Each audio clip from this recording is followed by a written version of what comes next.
Pastor Ryan here as we come to the continuation this next week in A Wesleyan Catechism.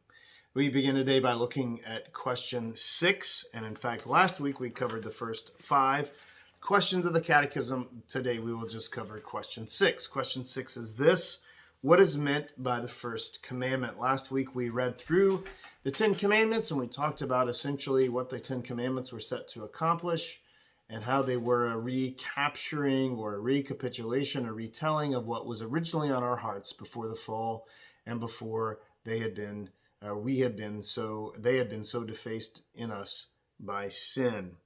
So our question today is, what is the first commandment? John Wesley answers this in his explanatory notes on the Old Testament, looking at Exodus chapter 20. And in this, he has 5 things that he says about what is meant by the first commandment.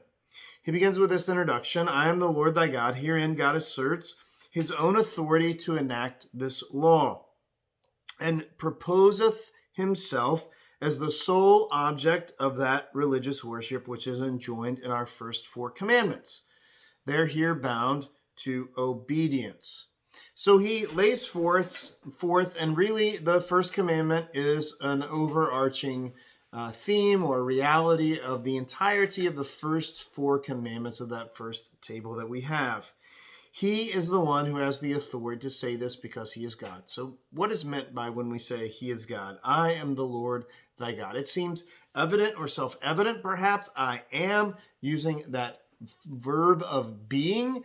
We know that God says that also to Abraham, or rather that he says that to Moses, as he calls Moses when Moses says, who will I say to the people that you sent me? What God sent me? And God says, I am that I am. But there are 5 reasons that Wesley gives. The first one is this: because God is the Lord, Jehovah, or Yahweh, self-existent, independent, eternal, and the fountain of all being and power. Therefore, he has an incontestable right to command us. I love how he says that. He has an incontestable right to command us. In this world, there are so many competing authorities, and really we say, what gives you the right? Who has the right? How can you tell me how to live? We have competing authorities for truth and for power. And right here, God says, in essence, or Wesley says, that God has a power, he has an authority that is uncontested, is incontestable. It is indisputable. There is no one who can say that God doesn't have a right, as the Creator, to tell his creatures how and what they were made for. He's the one, obviously, that made us. So Wesley here talks about the very nature of God. He is self-existent, he is independent, he is eternal, and he is the fountain of all being and power.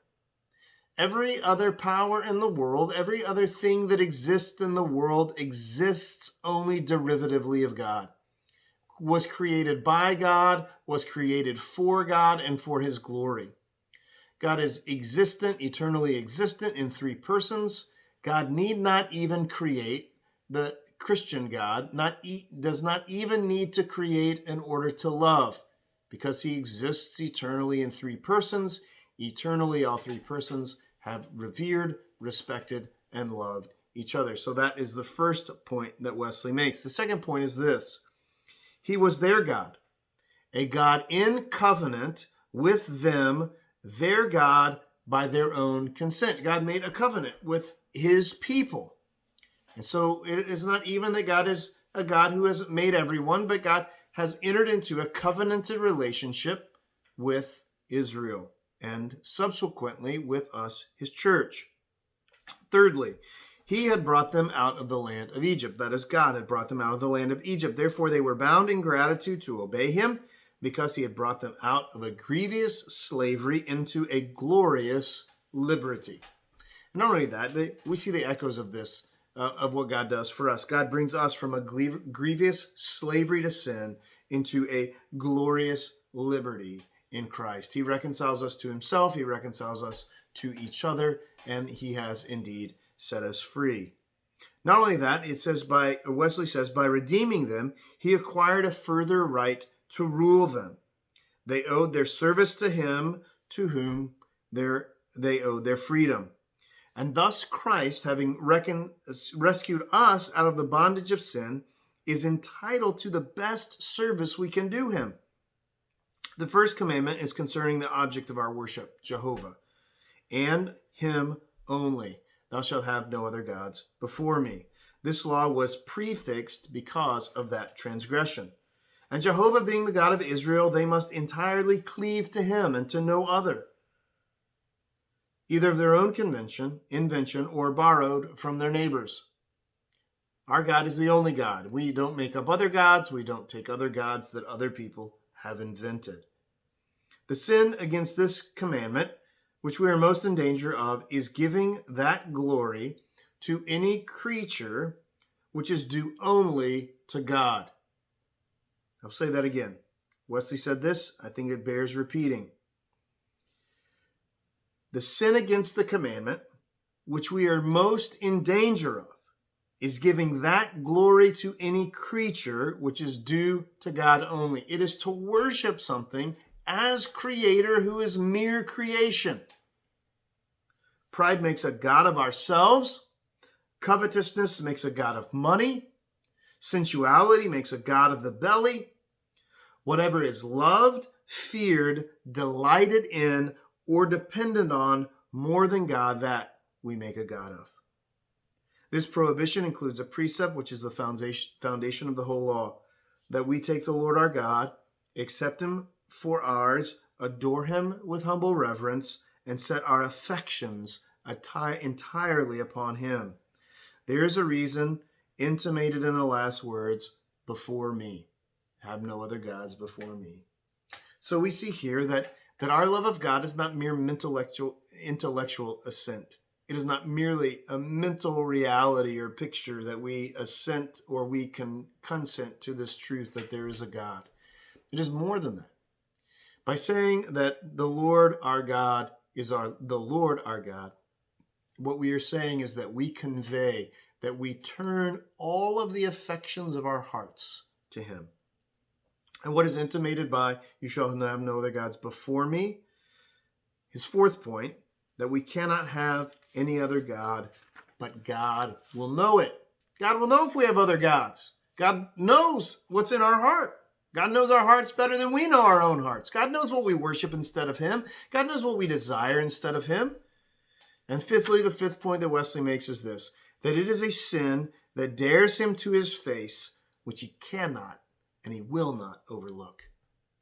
So these are 5 points, and when you look at the document, you will see that they are numbered, actually, in the Wesleyan Catechism. And so I want to offer this summation for these points. 5 points of what it means that the Lord is the Lord our God, and that we should have no other gods before him. The first one is that the nature of God matters.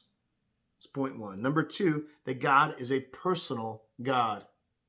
He's a God who's purchased us, who loves us. Number 3, God is a historic God. He's a God who's revealed himself, who acts in the world. He's an active God, even today. So when I say historic, I don't mean that sometime in the past Jesus God acted. But what I want to say, he is a historic God, is that he is an active God as well, from all of history and even to today. The fourth point we see is that he is an exclusive God. He's a God who desires our worship and our worship alone, and us to worship him alone. And the fifth point is that he is a just God. What is justice is this, that we worship him and him alone, because our worship is due to him as our creator, not to any creature, not to any created thing, not to any invention of our own minds, but all our glory, all of our worship is due to him. He is a just God. And he is just, and he has a right to demand that and to proclaim that. And so what is meant by the first commandment? That's question 6 of A Wesleyan Catechism, which is what we've gone over today. Again, if you're watching this, the text of the document can be found on our website, upcgl.org or .org. And under the resource tab, it's kind of at the top, a little bit toward the right. you can click in that space and you will find that, as well as other videos. So if you're just discovering this video, you can go back and watch previous videos and click there or check there, as well as our YouTube page for future videos. God bless.